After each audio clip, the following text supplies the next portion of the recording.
Hey, I'm Jim from audiofittest.com, the podcast you're listening to now, jimshealthandmuscle.com, and most recently yourfitnesssuccess.com. Now, if you're new to my work, first of all, a big welcome.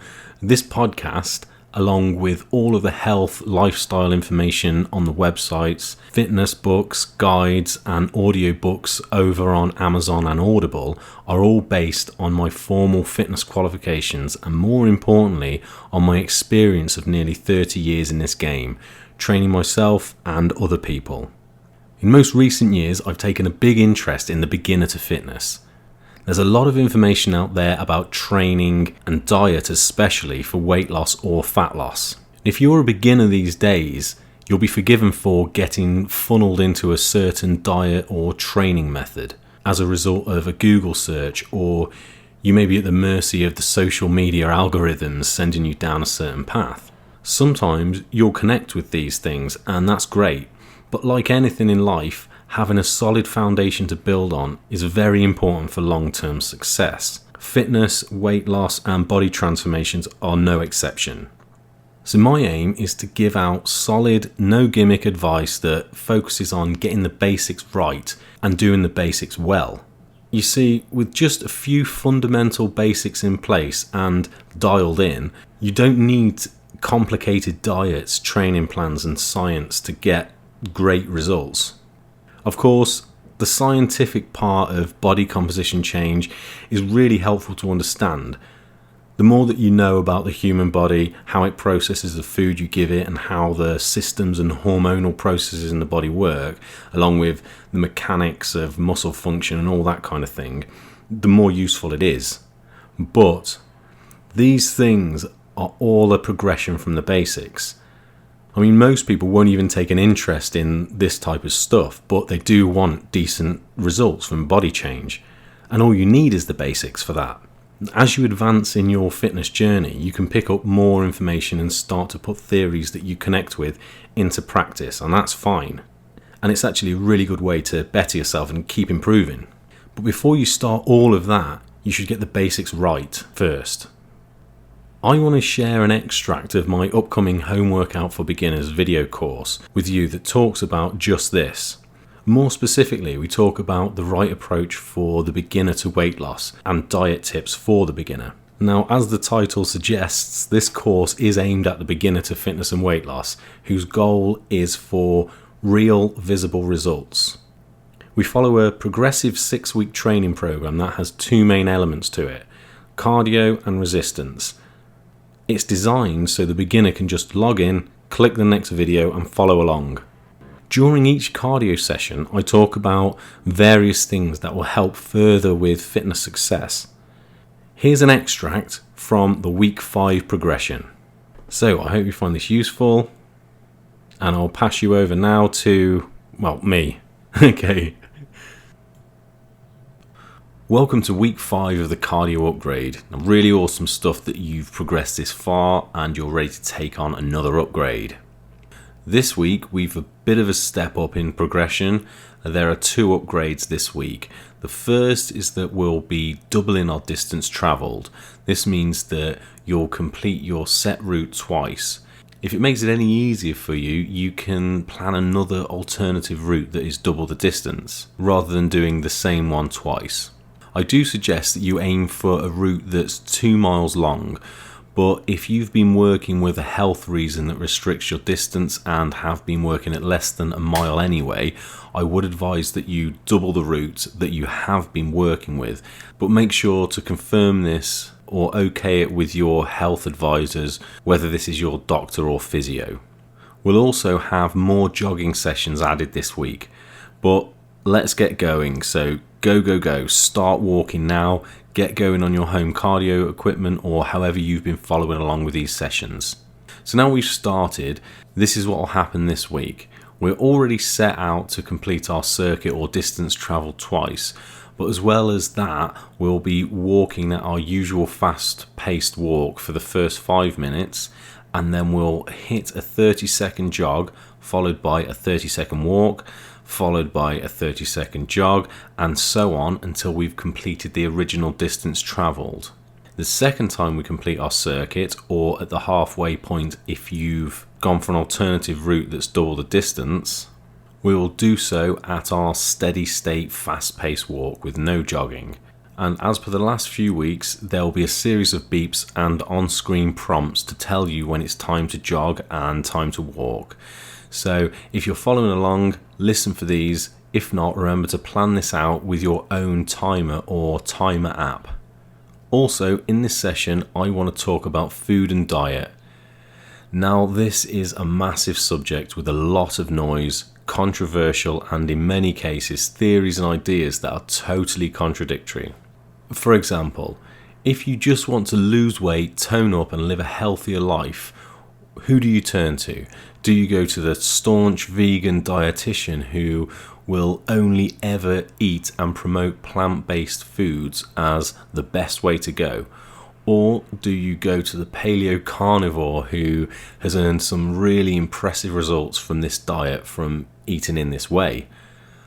Or do you turn to intermittent fasting, juice diets, or keto? Do you go low fat, high protein, or low carb?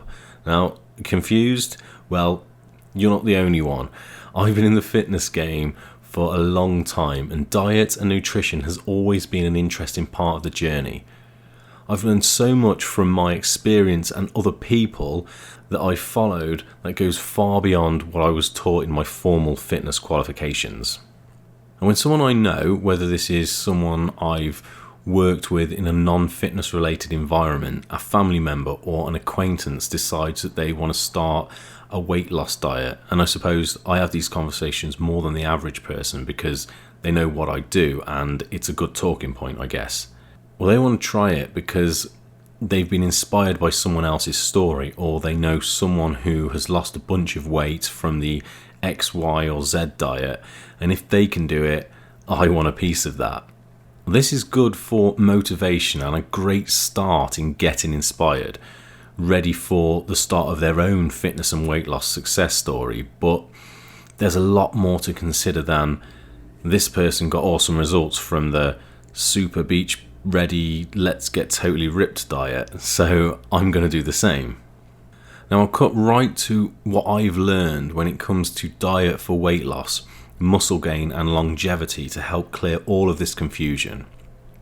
As I mentioned before, diet for visible results, meaning fat loss, muscle building, or any body composition change, that has been a real interest of mine.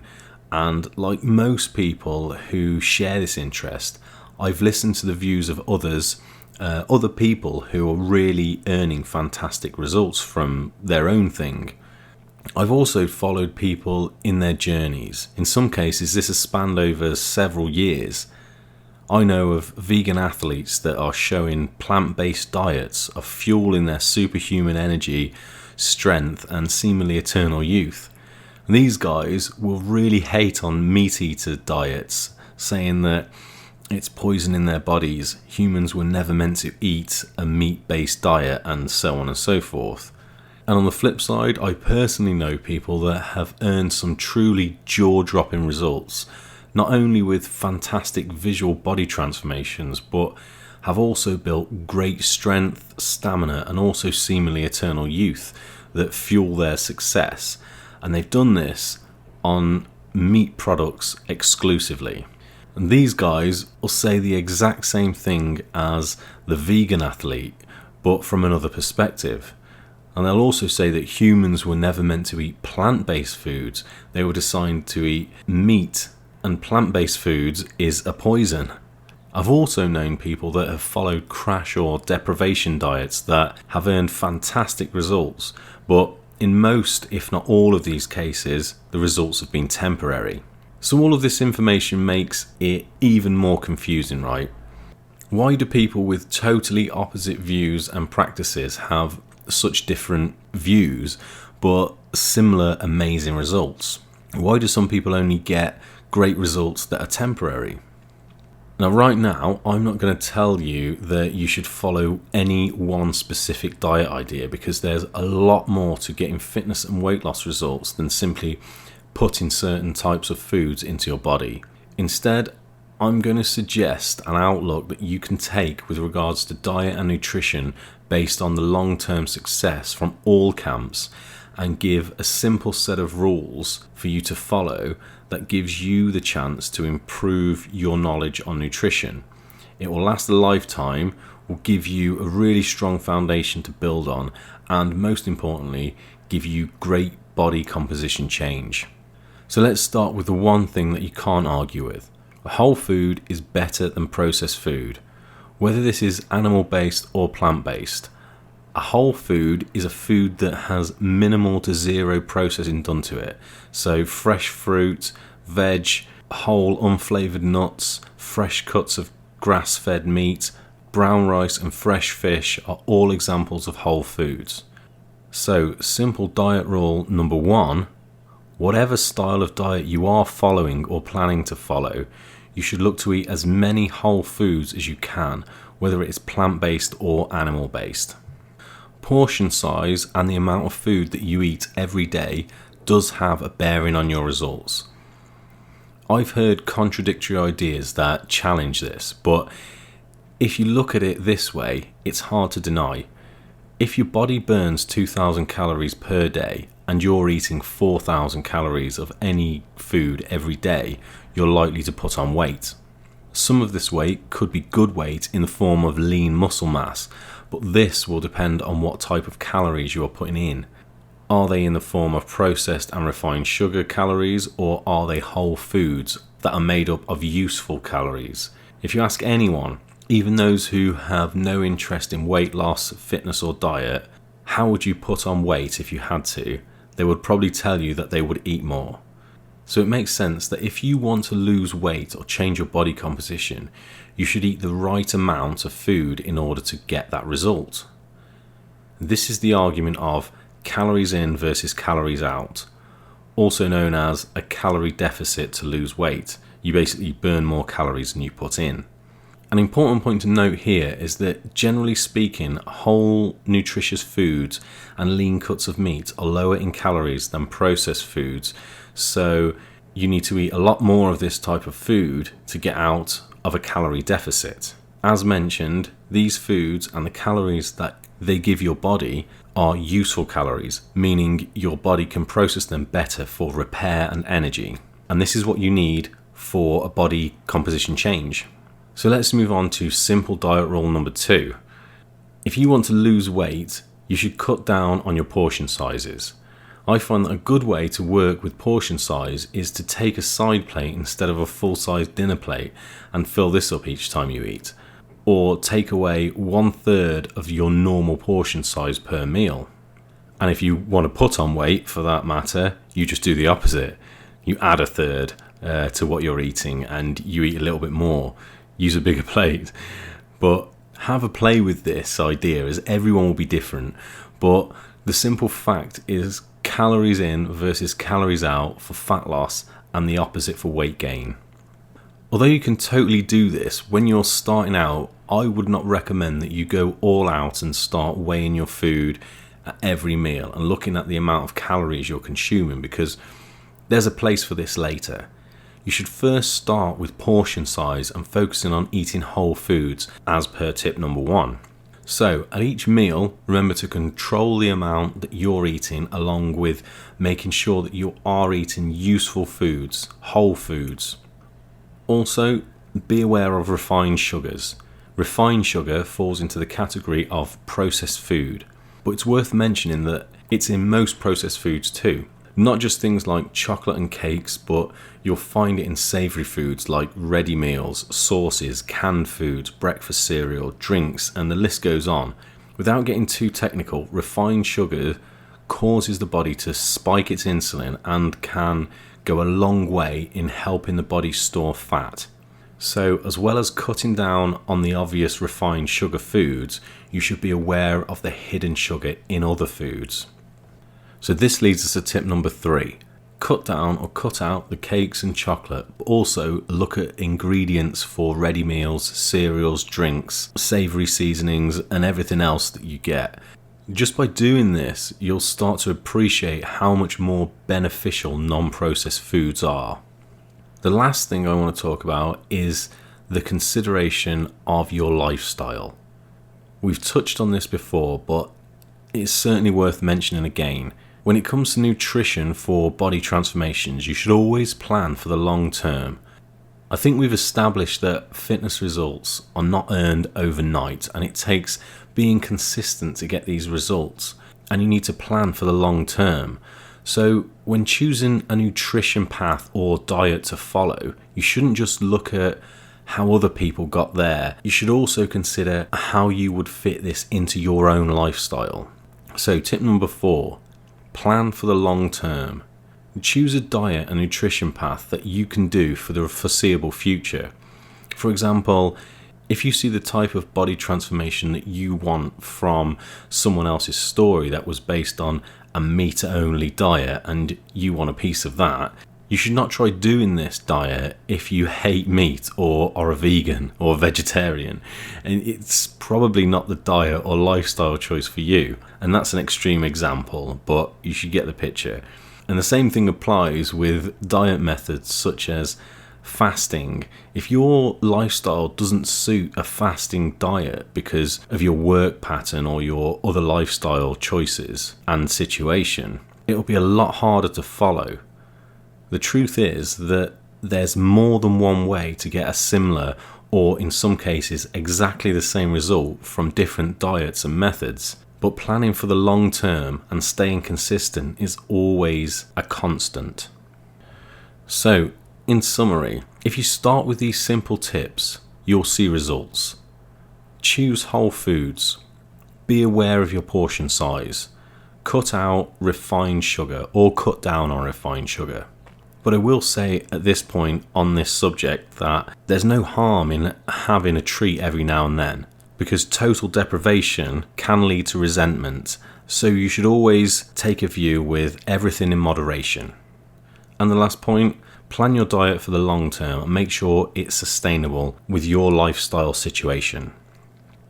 I'll finish by saying again that getting the basics right and doing them well is really all you need to get amazing results. The tips already mentioned are a really solid start, so if you do nothing else, follow these.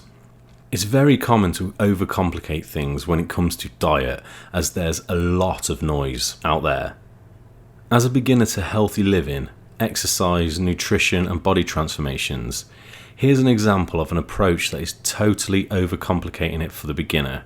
And unfortunately, this type of approach is really not that uncommon.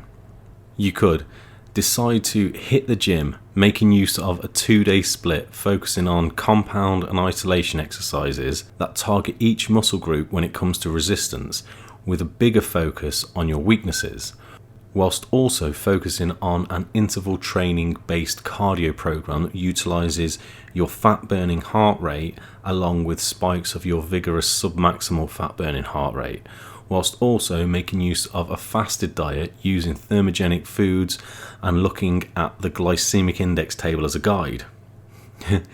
Now, these last few sentences that I just said will sound like a foreign language to most beginners, because a lot of that stuff is possible progressions that you could move on to later in your journey.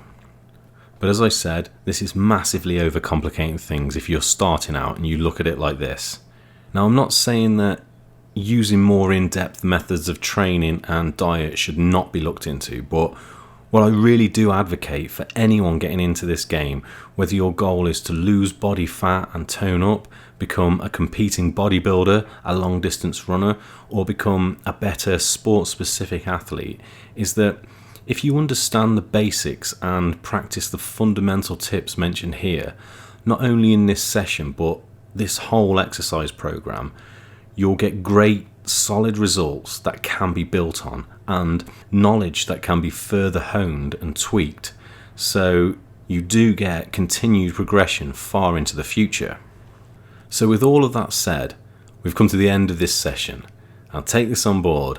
It might also help you to make a food diary. To do this, all you need is a notepad, a digital one or a pen and paper. Just write down everything that you eat and drink in a single week. This will not only help you to understand if you're going wrong, but it will help you to plan and establish a good plan for moving forward. Anyway, we've come to the end of this session. Great job, and I'll see you next time. Okay, that was the week 5 progression of the Home Workout for Beginners course. I hope that you find this useful, and if you are interested in this course, please drop me an email and let me know on jim@jimshealthandmuscle.com. I'll be running this at a special launch price for a limited time very soon. So let me know if you're interested, and I'll give you a shout when the offer starts. Thanks again for listening. I hope it helps, and as always, I wish you every success in your fitness journey, whatever your goal. All the best, Jim.